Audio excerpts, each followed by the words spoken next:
What is up, everybody? I'm your host, Killer Nick. No, Killer Keemstar. No, Drama Alert. No, that was terrible. It's been a while. It's been a couple weeks now. You know, snow happens, stuff happens. But I'm back and sick as all. But you know what? I'm gonna fight through it just for again my fellow viewers that were wondering where I was the past couple weeks. Um, so a lot has happened. So we could just get right into the major stuff that finally Manny Machado and Bryce Harper have signed their overly paid contracts. Machado has went to the Padres on a 10-year, $300 million deal. I like it because it's about time the Padres have actually done something. They've been mediocre for the past, 10 years at least.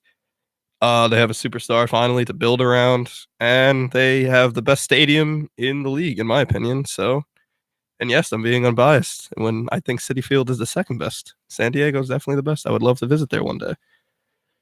But yeah. So Machado, I don't know if the Padres are a playoff team immediately, but they should definitely be 10 times better than they were over the past couple of years, just with Machado itself. And he's going to attract other upcoming free agents in the coming years. So the Padres are on the rise. And then going over to the most expensive, lucrative deal in MLB history, we go to Bryce Harper, who personally definitely is not worth 340 million, 60 million, whatever it was. He had one great season in 2015 that they didn't even make the playoffs, so I don't know why he was named MVP if your team doesn't even make the playoffs, but I guess it's based on regular season stats. But other than that, all of his other years, he has like 19 home runs, 25, 40 home runs, but his runs, his RBIs aren't there. His batting average is like in the mid 240s, 250s. So I think the Phillies are just paying for his name to have a big name player. He's not a bad player. Like I would have definitely took him on the Mets, but not for 340 million. And it's just ridiculous. And his first day as a Philly, when he had a press conference, he said he wants to bring a title back to DC. So I think he still thinks he's playing for the Nationals, which, my boy Noah Syndergaard had fun with him and said he wants to bring a title back to DC. Oh, he means Queens. Syndergaard's probably the best Twitter/Instagram troll that we have in our game today. So should definitely give Syndergaard a follow.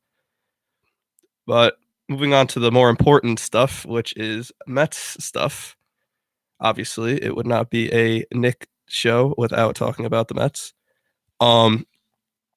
So the major story is the first base battle between who once was our original first base prospect, Dominic Smith, against our new first base prospect and phenom, Pete Alonso, formerly known as Peter, but he wants to go as Pete. So we're going to let that go. So right now, Dominic Smith, both of them actually are tearing it up, but Dominic Smith is a little bit more of a surprise because he has really fallen off. He was in the AAA affiliate last year for like the majority of the season. He just came up for like September call-ups, and I think once when Adrian Gonzalez got hurt. Yes, I still can't believe Adrian Gonzalez is on the Mets last year. He's horrible. Dominic Smith has currently, I believe, 10 hits in spring training and 10 hits and 18 at bats. He is absolutely tearing it up. Peter Alonso, 7 hits in 17 at bats. So again, they're both making it very tough for who the Mets are going to choose for opening day first baseman. Like everybody just assumed that it was going to be Alonso, and it very well most likely will be. But if the Mets decide to go the Dominic Smith way, they could send Peter Alonso down for a couple of weeks in April and then call him back up to it's 3 weeks to be exact, so that they could have another year of arbitration on his contract, which is definitely the Mets way because they are cheap and they like to save money and another year on Alonso's rookie contract. So that will make the Wilpons very happy if Dominic Smith can win that first base job. But whether he does or doesn't, I still think he deserves a spot on the major league roster because he's proven that he could play a little bit of left field, a little bit of right field. Him and Alonso can platoon at first base if Alonso is struggling with any certain right-handed pitching for whatever reason. I don't see there's really no problem having two first basemen, especially if one of them can play an outfield position. He's definitely I mean, we still have a couple weeks left at spring training, so anything could happen. It's the Mets, so injuries happen every single day. As Ahmed Rosario almost broke his hand on a hit by pitch. Not that Todd Frazier is already out. Lowry's out. All this happens. I don't know if the Mets are just cursed because they basically fired all of their training people, and especially the Ray Ramirez. Oh my God! Every single year, that guy does not know what he's doing. Thank God he's gone. But the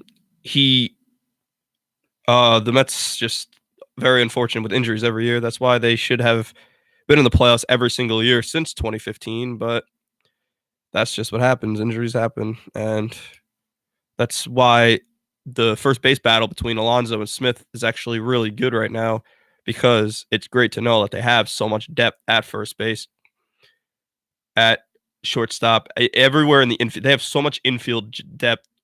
Even J.D. Davis, who they signed, who was playing for the Astros last year, he didn't have much playing time because the Astros are a well-established team. He's tearing it up in spring training too right now. So it's great to know that we have so much depth, especially a catcher too, because Darno is usually our starting catcher, but again, he's injured every single year. So it's great that we have Wilson Ramos as our starting catcher right now. Excuse me. And then if he gets hurt, then there's Darno. And then when Darno gets hurt, then we have Tomas Nido. So, I'm not going to say if they get hurt. I'm going to say when they get hurt, because being a Mets fan, you have to expect the worst possible outcome because they always get hurt no matter what. But looking at JD Davis's numbers right now, he's 8 for 26, which is not bad. He's got 7 ribeye steaks. He's batting .308, so I mean he's good depth for our infield. Michael Conforto is tearing it up. Cano, he's not really playing so much because they want to preserve him. He's older. I'm not going to say he's completely old. He's not done yet. He's going to have a great season for us this year. But other than that, it's great to know that this first base competition is great because Alonso and Smith are both going to up their games trying to make the team. So a little friendly competition is always great. I'm sure they're going for one another because at the end of the day, they're teammates and they both want each other to succeed so that the other will push you. One will push each other. One will push the other to get better. And at the end of the day, me personally, I don't really care who's playing. Whoever's got the hot bat, that's who I want playing. As Terry Collins used to say. Whoever wants to play is going to play. Whoever has the hot bat is going to play. Whoever's not making mental errors in the field is going to play. That was another thing. Alonso's defense is a little sus, but Dominic Smith's glove, he's a Gold Glove caliber player. Speaking of Gold Glove caliber players, that's another thing that makes our outfield very crowded in depth is Juan Lagares, the former Gold Glover. He is looking like his old self in the outfield.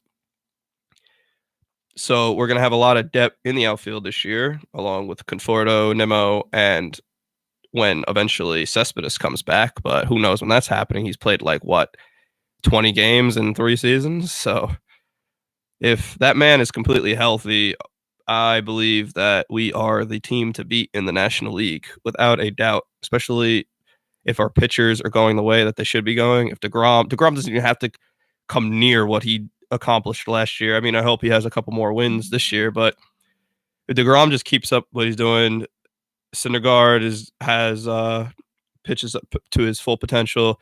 Wheeler has the second half stats for a full season that he had last year. Mets wakes up a little bit. And I really hope that they go out and still sign. There's still Dallas Keuchel and Gio Gonzalez available in the free agent market. I honestly don't know why they haven't been signed yet. They're both Cy Young caliber. They both won Cy Youngs before, and I don't know why they have not been signed yet. But I feel like the Mets should definitely go out and sign Gio Gonzalez because he has like a sub 1 or 2 ERA at Citi Field in his career when he used to dominate them with the Nationals. So I don't see why they can't go and sign him. They're too dedicated to Jason Vargas, their fifth starter, who was absolutely horrendous last season. And he does not look like a winner or does not look like he really wants to play. He got his money and he got off to a horrible start last year. He had about like 2 good games all year, but that was already when we were like 20 games out of the playoffs. So what's the point if you're not going to pitch during the games that matter? What's the point of you being here? But I really hope that they go out and sign Gio Gonzalez. I mean, I'll even take Dallas Keuchel, but Gio Gonzalez makes too much sense to just give him 2 years, whatever he wants. It's worth it. But again, it's the Mets, and they are cheap, so they will try to save as much money as they possibly can. But guys, I'm going to wrap it up now due to me being sick. But thank you so much for listening, and have a great day.